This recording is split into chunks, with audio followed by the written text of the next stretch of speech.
we're starting retreat this afternoon, the New Year retreat, and then after that, the 3-month annual retreat that we do at the Abbey. So I wanted to talk a little bit about what the meaning of retreat is, okay? Because we often, we hear retreat and instantly what appears to our mind, that cave up in the mountain. Yeah, with, yeah, you took the words right out of my mouth. Hot running water, comfy bed, yeah, central heating, but away from all this tumult and garbage down here. And we're going to sit up there so deeply in our samadhi, thinking about what all of our friends are doing, seeing if we can log on to Facebook while we're up there, hoping that everybody knows that we are doing an austere ascetic practice, removed from the world, renounced from the world, and that they really respect us for that, and they want to give us offerings, especially chocolate cake, hot lasagna, and so forth. You know, and maybe they'll even come and interview us for a newspaper or a magazine because we are an American yogi, yeah, renounced. So this is the image that comes to our mind. And that out of all of this, we're going to come out of it as Milarepa with that astute wisdom that sees everything as dependent arising in emptiness. Whatever that means, we're going to see it like that. Yeah. And after that, we'll have psychic powers and we'll float in the sky. We'll be able to predict who will win the 2024 election. Okay. And we will be known as, you know, this great person. So that's what comes to our mind. That's not what retreat is, okay? So retreat is not retreating from the world. Yeah, it's not going to live in your fancy cave up in the mountains, okay? What my teacher, you know, always said, retreat means retreating from the afflictions. Living in solitude means being solitary, away from the afflictions, away from the self-centered mind. Okay, so just because you physically live solitary does not mean your mind is in retreat.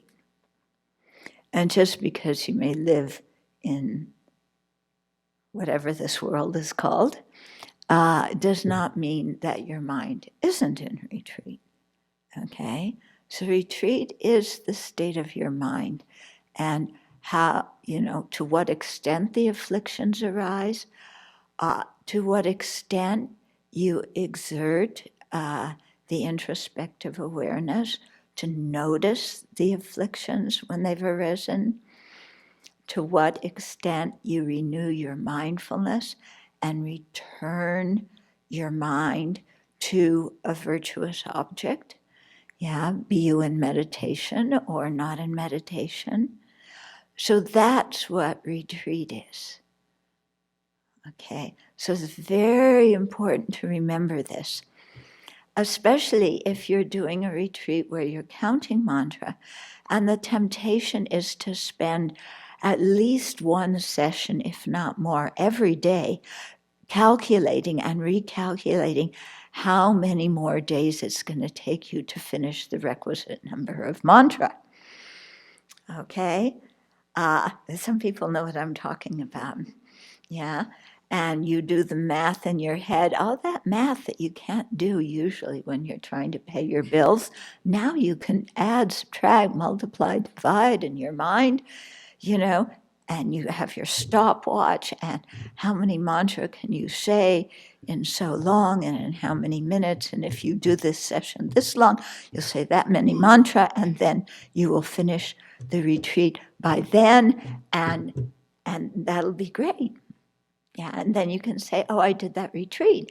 And somebody will say, oh, well, what did green Tara look like?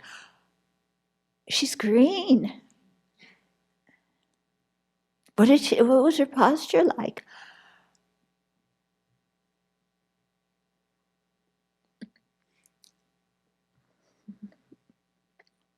I don't know.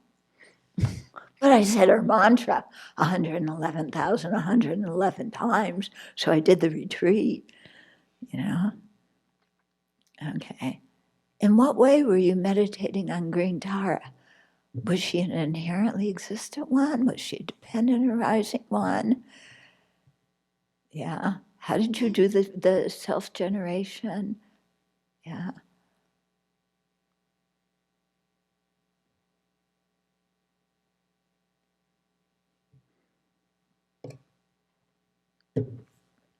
Yeah. There was a green Tara comic book. I read it during the break time. Okay. So, we have to be very clear about what retreat is and what our mind is to focus on during retreat and how it's to focus. Okay. So it's not on an inherently existent deity. Yeah. And what does it mean to focus on a dependent arising deity? What in the world is a dependent arising deity? Yeah, what in the world is a dependent arising me? Well, it's an inherently existent me with a new label on it. Yeah.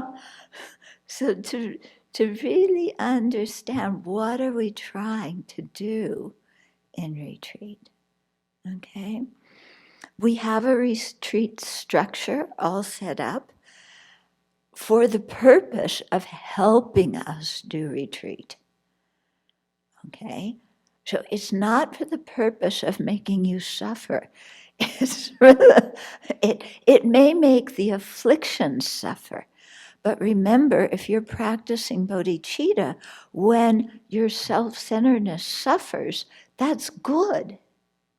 Because your self-centeredness is your enemy. So, you come to morning session on time, or maybe a couple of minutes early. You come to all the sessions unless you're really sick. Yeah. I mean, of course, if you're contagious, yeah, don't come. But it's amazing the number of people who are contagious for one day and then recover immediately, and they somehow got a contagious disease when we're in a closed environment and nobody is coming in with any viruses. Yeah. So really check, if you're sick, and put your energy into doing the sadhana. Your energy should be joyful and relaxed. Yeah. If you're saying, I don't want to go to session, it's because you're saying to yourself, I've got to count so many mantras at this time. Om Tari Tari Tari.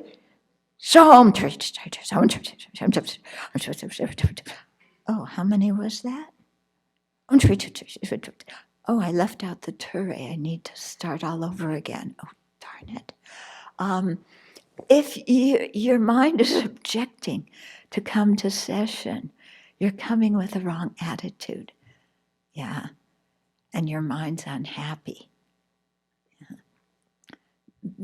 Be reasonable. In your break times, get outside and get some exercise, or get some exercise inside. The corridor down there is marvelous. I'm sure the one in Gautami is just as good. And you'll keep all the people on the lower floor awake. Yeah, which will help them. So if they're dozing off in their session. So, use your body. It's especially helpful. Look out long distances. Yeah. Think of all those stars and the planets revolving around them, and how many sentient beings there are living out there. And don't think, well, how many of those places have water? Because sentient life is not dependent on water. It's dependent on karma.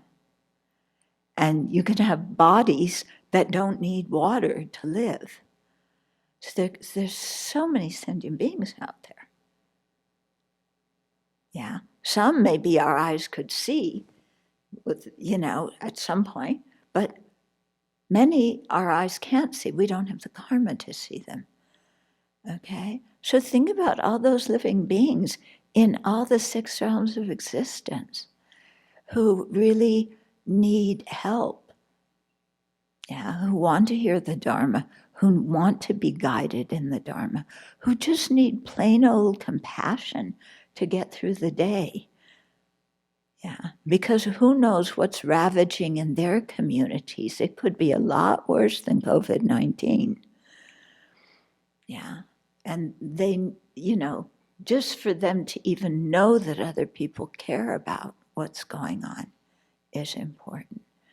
Yeah, so keep this in mind. Don't just focus on me and my travails and everything, but look out. The universe is huge. Yeah, sentient beings' experience is enormous. Yeah, and we're going to try and work to benefit all of them. So when you think like that, then the little things that bother you day to day, yeah, like the person flushing the toilet in the floor above or walking in the corridor in the middle of the night, it's like, why am I wasting my precious human life thinking about that? Yeah, when look what other sentient beings are going through. Yeah. So don't waste your precious human life getting ticked off at other people. It's really not worth it. Besides, you just destroy your own merit when you get angry. So who wants to do that? Okay? So really think about, what retreat is. And, what Buddhahood is, what we're trying to get to. What would it be like to to be like Tara? Whatever people say to call her, they may call her names, they may discriminate against her. Oh, you're green. Yeah, you can't come to our pure land. Tara doesn't care. Okay? Tara greets everybody, no matter how they treat her, with compassion. Pretend that you're like that, and however anybody treats you, you just have compassion for them, and that's it. You want the best for them. Okay? So that's, fulfilling the meaning of retreat, subduing the affliction, subduing the self-centeredness, increasing love and compassion, increasing the determination to be free, increasing your wisdom. Yeah? So practice like that, and then you can be very joyful. Yeah, Tara is happy. You're going to sit there and visualize Tara. They say she's in dancing gait. She's smiling and she's really joyful, and you're sitting there. Yeah. It's like, be joyful like Tara is. Okay?